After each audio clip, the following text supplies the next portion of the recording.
Nyasa VoiceBox tafuna tingophunzitsana kunena kuti tikakhala m'maudindo makamaka maudindo andale tizikhala bwino ndi anthu kumalemekeza malamulo a dziko lathu la Malawi. Sikoyamba kumva kuti anthu andale amangidwa boma litasintha. Mbuyomu taonapo anthu akumangidwa pa nkhani zosiyanasiyana, ayi katangale adaba katundu wa boma, ayi adagwiritsa ntchito mphamvu zawo molakwika, koma ndimadabwa kuti andale athu ambiri samatengerapo phunziro. Apa klipu mukionawo ndolemekezeka bambo Richard Chimwendo Banda omwe ndi mlembi wamkulu wa chipani chicha cha Malawi Congress Party MCP. Iwanso ndithu adali nduna ya mphamvu nthawi ina yake, adakhalapo nduna yoona za achinyamata, adakhalaponso nduna yoona za mdziko, ndipo unduna wawo omaliza udali ngati nduna yoona za maboma ang'onoang'ono pa Chingerezi amene kuti local government. Apa akukwera ndithu Land Cruiser ya polisi Unyolo uli m'manja. Masiku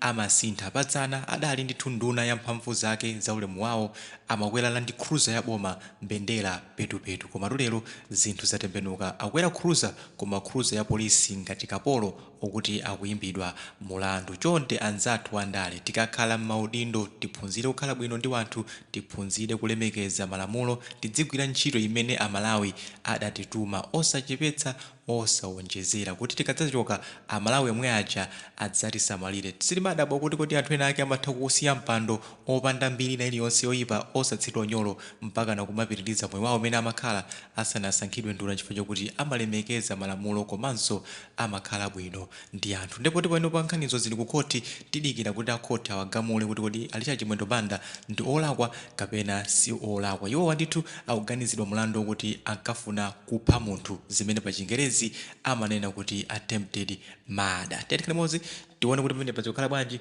ndipo mutiuze maganizo anu in the comment section below pompano pa Nyasa VoiceBox.